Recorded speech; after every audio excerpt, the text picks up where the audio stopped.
talk about the different categories of trade. You touched on it briefly, but like, can you go into like detail of like somebody's trademark or something? Like, if it's merchandise, that doesn't necessarily mean that like TV is different, right? So they should kind of be aware of that going into it, so they don't just trademark one thing; they trademark everything.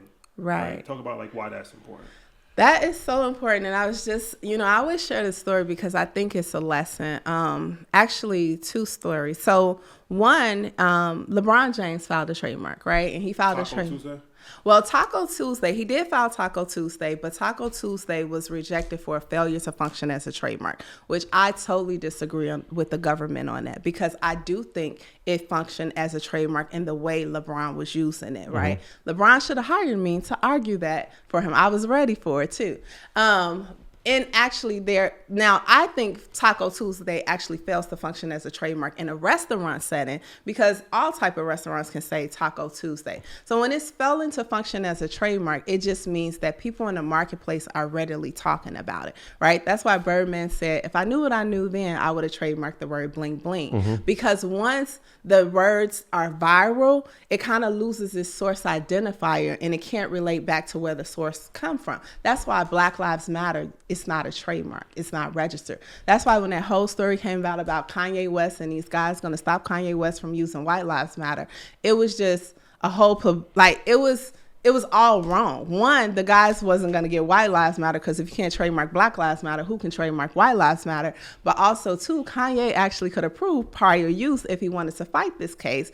But then also, the guys just filed the application. I think like Kanye showed up wherever he was with Candace Owens, like on October 3rd. They filed the application on October 4th. And then every news story ran with it, like they're going to stop him. And it's like, what did I just tell you guys? It takes the government 8 months to look at the application. Just because you file an application does not mean it's registered. Just like the guy recently who just said, I just filed No Diddy. I own No Diddy now.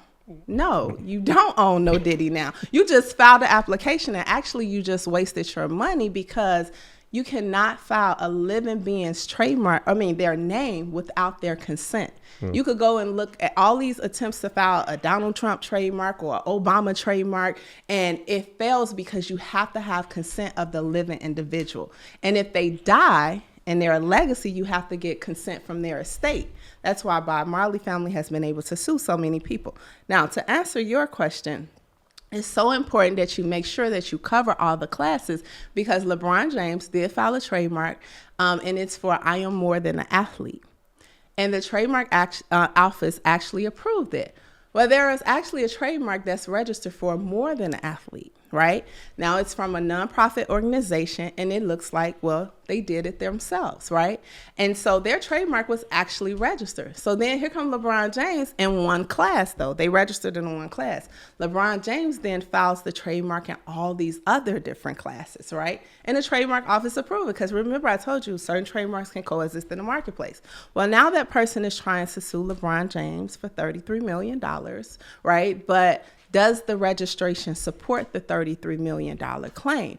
And I don't know what happened, but it looks like the person may have thought when they filed their application that they were also covering apparel, because it says charitable services for selling like T-shirts, right?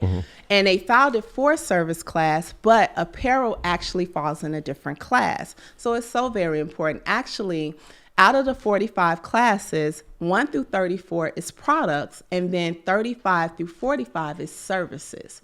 So it's very important that you understand these nuances so you can know how to fully cover yourself. Yeah, educational services, business services, and they'll kill me if I didn't say that bling bling is Lil Wayne's word.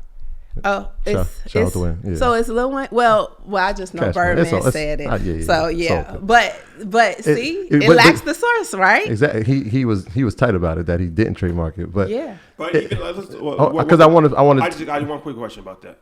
It's related. Before we switch topic, if somebody does trademark bling bling, right, or somebody does trademark No Diddy or pause something like that, like, how do you really make money from that? That's what I was always curious about. Like, let's say you actually were able to trademark it.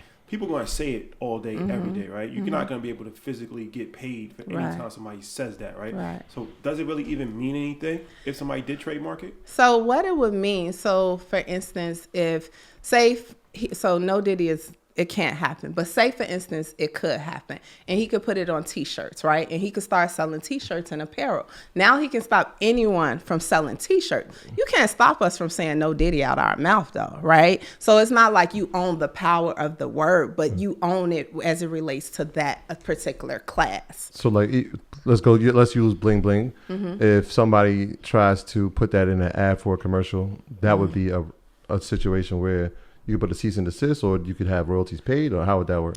So it will depend how they are using it, right? Okay. Because if they're using like bling bling, but they're using like the copywritten music that, you know, Cash Money created, right? Yeah. Then that will be like, they have to get clearance on the copyright and things like that. But maybe if they're getting a whole different person saying bling bling and they're saying it in a different manner, that comes up to a question, because is it in the public domain? Right. So it depends on how they're using it. Just like with this AI stuff, right?